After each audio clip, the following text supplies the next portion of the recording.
Episode 61. The Idiot. Idiot or soft boy. This is the name your people have given to me. In fact, I'm sure your supporters and followers have forgotten my real name. Being your son, I was supposed to be rough and tough. But I chose to be otherwise. Do you know why, Dad? Because in your dictionary, the definition of toughness is to fight like street thugs. Take money from the poor landowners, small-time farmers, give them loans at exorbitant rates of interest.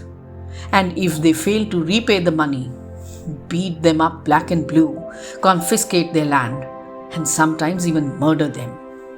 Or maybe rape their wives and daughters to show your prowess and control over them. I wonder, since when did all of this become the symbol of courage and bravery, of being rough and tough? In a land where we celebrate the great courage and bravery of Maharana Pratap and Shivaji Maharaj, is this what we have reduced courage and bravery to? The other day, Gulati uncle met me in the Bada Maidan and was horrified to see me playing football with the slum kids. He asked me to leave immediately because you are going to get the slum bulldozed and destroy their settlements totally. He feared that if the press would get a wind of this, then they would have a field day and would make fun कि बाप slums खाली करवाता है and बेटा यहाँ पे slums के बच्चों के साथ फुटबॉल खेलता है. Wherever I go, I see signs of your destruction everywhere. Ahmed Bhai told me once that people respect you. Respect? Dad, have you ever received respect in the real sense? People are simply afraid of you. The day you are arrested or killed or your power dwindles, these same people will turn their backs on you and in fact will offer sweets for finally getting rid of you. Do you remember Mrs. Daruwala, जिनका bungalow आपने खाली करवाया था for that Bollywood hero Vishal Khan? She had no idea that I was your son when I sat next to her during Dolly's annual school fest. I was stunned that throughout the fest she sat with two friends and simply kept on cursing you. She in fact prayed to God that you die a horrible death. And you say that people respect you? Wake up, Dad. Wake up and realize the truth, for heaven's sake. Those 3 hours were so pathetic. Because of the public presence in the hall, I couldn't identify myself or even tell her to keep quiet. I'm so sure all those whom you have displaced or left stranded in life or snatched their belongings or life savings are silently but strongly praying for your bad days to come. The faces of all these come to haunt me night after night. Teja Singh, whose sister was raped and killed later on by your henchmen. Narottam Ahuja, that police inspector you got dismissed from service. Dr. Neelima, who testified against you in that rape case and you got her killed in an accident.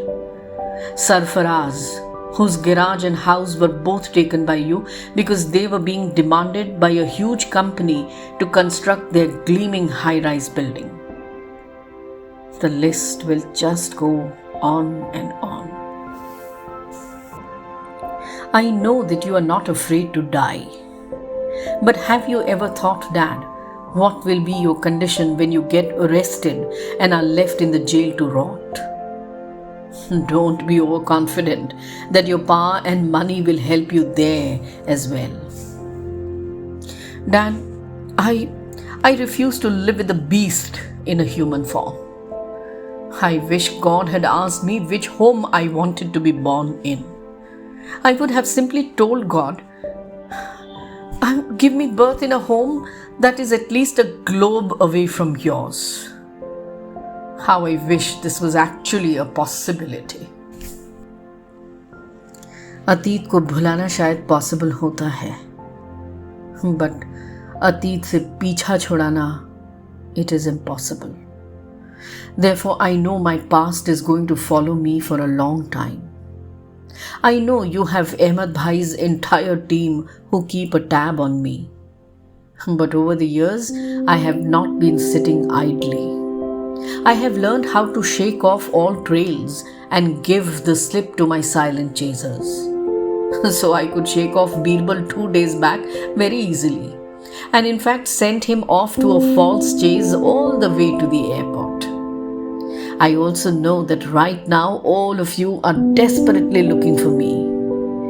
But Dad, you won't find me. I have made a 3-hour-long film about evidences of your illegal affairs, and I have sent that pen drive to nearly 16 people. कोई एक तो मर्द निकलेगा इन सब में से. Dad, there is no regret for this action that I have taken. I'm not feeling sorry at all. From the innermost depths of my heart, I believe that I'm doing my moral duty. Perhaps this might atone for your sins a little. Do you remember Neela teacher, my primary school teacher? When Mom died, it was she who gave me so much of love. I couldn't study at all, but Neela teacher painstakingly taught me the basics of maths, science, English. She taught me to speak, in fact, to open my mouth without fear. When I had witnessed Gulati uncle and Ahmed Bhai's people killing that customs officer right inside our compound, and I started getting horrible nightmares, it was this Neela teacher who kept me stable. Unfortunately, her husband witnessed Ahmed Bhai's brother setting fire to his neighbor's shop and called the police.